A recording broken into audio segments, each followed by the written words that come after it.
நான் ஞானம்பட்டி. இது 7வது வீடியோ. கிடந்து திட்ட போகிறோம். தனியாகவே செலவு பண்ணிட்டார். செலவு பண்ணிட்டு பிறகு அவர் போய் குரு வரல.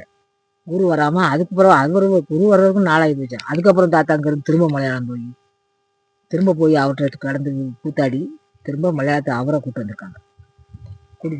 அவர் வர்றதுக்குள்ள அவரை பார்த்தீங்கன்னா தொழிலாளின்னா உண்மையிலே அவரை நம்பலாம். அப்படி ஒரு முகபாவம், மீசை, அந்த உடம்பு பழுத்த உடம்பு, ஆளு செவத்த ஆளு. அவர் பேசுறது தமிழே பேசல, சுத்த தமிழே பேசலையா.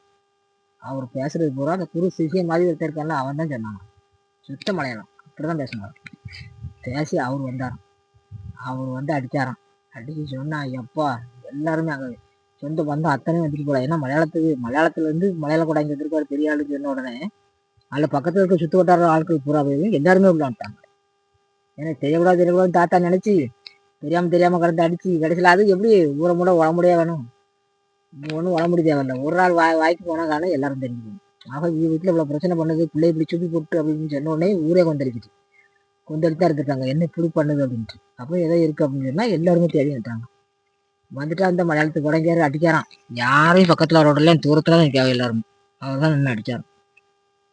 அடிச்சு ரொம்ப நேரத்துக்கு பிறகு கடந்து அவரையும் போட்டு திரைச்சி பார்த்துருக்கு. அவரு விடலை. அவரு என்ன அவரு சரியான தொழிலாளியா. ஆனால் இப்படிப்பட்ட ஆட்கள்லாம் இப்போ இருக்காங்களா இல்லையான்னு தெரியல. அவ்வளோ பெரிய ஆளாம். நிப்பாட்டிட்டாரான் முனியை கொண்டு நின்ன கொண்டு. அவனே நெல்லுன்னு நிப்பாட்டி எல்லாத்தையும் கேட்டாரு. அது எல்லாத்தையும் சொல்லியிருக்கு. நான் கடல் கடந்து வந்தேன் ஐயா. நான் கொழும்பு முனி. அதுவும் என்ன முனி? தவமுனிங்க போய் தான் இந்த லேசா போச்சு. இல்லைன்னா உயிர் சேதம் நிறைய ஆயிருக்கும். அது தவமுனியா இருக்க போய் தான் இது தவம் பண்ணுவோம்ல முனி, அந்த முனி. அதனாலதான் 1-2ஓட லேசா அந்த பிள்ளையோட போச்சு. இல்லைன்னு வச்சா வேற முனி மட்டும் வந்திருக்கோம்னா வீட்டையே சர்வசங்காரம் பண்ணியிருக்கோம். அதனால நான் எனக்கு இந்த மக்களை பூரா எனக்கு பிடிச்சிருந்துச்சு. அதனாலதான் நான் என்ன வெளிப்படுத்தணும் அப்படிங்கிறதுக்காக தான் நான் இந்த மாதிரிலாம் பண்ணினேன். அதனால பிள்ளையெல்லாம் சூப்புனது நான் தான், அவன் கருவு அடிச்சது நான் தான், இந்த மாதிரி சேட்டை பண்ணது பூரா நான் தான், இந்த செவரை உடைச்சி வச்சது நான் தான். எப்படின்னா அந்த செவரை இனி நான் இந்த வீட்டை நான் எந்த வீடு இருக்கிற வரைக்கும் நான் இந்த செவத்துல இங்கே வருவேன் போவேன், என்ன யாருன்னு போட முடியாது அப்படி இப்படின்னு சொல்லி ரொம்ப பேசிட்டான். பேசின உடனே பிறகு எங்கள் தாத்தா எங்கள் ஆச்சி எல்லாம் போய் காலில் விழுந்துருக்கு. நல்லா இருப்பா, மன்னிச்சிரு, எங்களால் எனக்கு கொடை கொடு, எனக்கு கோயில் கட்டி வச்சு கொடை கொடு அப்படின்னு சொல்லிட்டான். என்னால் கொடுக்க முடியாது, நான் வந்து வேலைக்காரன், நான் அப்படிலாம் செய்ய முடியாது, அதனால நீ நல்லா இருப்பா, தூர போயிரு அப்படின்னு சொன்னதுக்கு நான் போக மாட்டேன், நான் போகவே மாட்டேன், எனக்கு நீ செய்யாமல் நான் போக மாட்டேன். அப்போ யாரை வச்சு வந்துச்சுன்னா கொழும்பு எங்கள் தாத்தாவை வச்சு வந்தது. இந்த தாத்தாவுக்கு சரியான வேகமாக தவிர 2 கிற்காரன்னு போய் இழுத்துட்டு வந்துட்டான் அப்படின்னு ரொம்ப பேசியிருப்பான். அந்த நேரம் என்ன பேச உடனே அவர் மலையாளத்துக்கு உடம்பு சொன்னார். மக்களும் யாருமே செய்ய மாட்டாங்க உனக்கு அப்பப்போ உனக்கு இவங்க தலைமுறை இருக்கிற வரைக்கும் உனக்கு வேணா ஏதாவது ஒன்னால உனக்கு தாகத்துக்கு ஏதாவது செய்வாங்க. அப்புறம் மற்றபடி உனக்கு கோயில் கட்டி கும்பாபிஷேகம் பண்ணி உனக்கு கொடை கொடுத்து இந்த மாதிரிலாம் பண்ணிட மாட்டாங்க.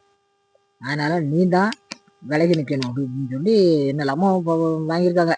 அதுக்கு நான் இன்னும் யாருக்கும் எந்த சேதம் பண்ண மாட்டேன் அப்படின்னு சொல்லு, அவங்க வாரிசு இல்லாமல் ஆக்கி வச்சுட்டா அப்படின்னு சொன்னோடனே இனிமே அவனுக்கு வாரிசு இருக்காது, அவளுக்கு 2 பொட்டை பிள்ளை தான் இனி இருக்கும், அந்த பிள்ளைக்கு நான் விட்ட பேரை தான் நீ வைக்கணும் அப்படின்னு சொல்லி எங்கள் ஆட்சிக்கு 2 பேர், அதாவது எங்கள் 2 பிள்ளைக்கும் 2 பேர் விட்டுருக்கு. ஒன்று வள்ளியம்மாள், ஒன்று மாலையம்மாள், 2 பேரையும் விட்டு நான் தந்துட்டேன், பிள்ளையை தந்துட்டேன், 2 பிள்ளையும் பொட்டை பிள்ளை தந்துட்டேன். உனக்கு உன் வாரிசை நான் அழிச்சிட்டேன், அதனால இனி உனக்கு வாரிசு பிறக்காது, 2 பொட்டை பிள்ளை தான், அதை வச்சுக்கிட்டு நீ இரு அப்படின்னு சொல்லி எனக்கு என்ன பண்ண போறிய அப்படின்னு சொல்லி கேட்டால் இவங்க ஒன்றுமே பால் சொல்கிற வழி இல்லை. அதாவது என்ன எங்கேயாவது நிலம் நிறுத்தி என்ன வைக்கணும், அங்கே